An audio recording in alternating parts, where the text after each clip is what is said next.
একটা সিম্পল ওয়ালকে আমি কিভাবে একটা অ্যাস্থেটিক রূপ দিলাম তাই নিয়ে বিস্তারিত থাকছে আজকের ভিডিওটি। হ্যালো এভরিওয়ান, আই হোপ সকলেই ভালো আছো। একটি দেখতেই পাচ্ছ একটি লিফ বা পাতা। তো এই পাতাটি আমি নিয়েছিলাম মেইনলি হচ্ছে আর্টিফিশিয়াল ফ্লাওয়ার্সের দোকানে, পেয়ে যাবে তোমরা।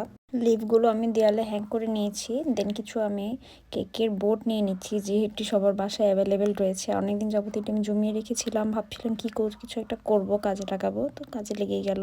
তো দেন আমি কস্টেপ নিয়ে নিয়েছি। কস্টেপগুলো যে কোনো ফার্মেসিতে পেয়ে যাবে। দেন এই পেপার বোর্ডগুলোর পিছনে ঠিক এভাবেই আমি লাগিয়েছি কস্টেপগুলো। যে সেন্টার পয়েন্টটি দেখতে পাচ্ছ ঠিক এই বরাবরই আমি হ্যাং করতে চাচ্ছি। তো দেখো ফাইনালি আমি হ্যাং করছিলাম বোর্ডগুলো, তোমাদের দেখাচ্ছিলাম এবং ভিডিও নিচ্ছিলাম যাতে তুমি সহজে ইজিলি বুঝতে পারো। বেশি করে আঠা দিয়ে এবং কস্টেপ দিয়ে লাগিয়ে দিচ্ছিলাম। দেন এটা ভাবছিলাম আমি কোথায় লাগাবো, তো লেফট সাইডে লাগাবো ভাবছিলাম। তো এই হচ্ছে ফাইনাল লুক আমার। তো দেখো কি সিম্পল একটি দেয়ালকে অ্যাস্থেটিক রূপ দিয়েছি আমি, সত্যিই খুব সুন্দর লাগছে। কেউ যদি এই ভিডিওটা রিক্রিয়েট করে অবশ্যই আমাকে মেনশন দেবে। তো আমার একটি কিচেন সাইডের ওয়াল খালি ছিল, তো এখানে আমি আজকে ডেকোরেশন করে নিয়েছি। অবশ্যই কমেন্টে জানাতে ভুলবে না কেমন হয়েছে।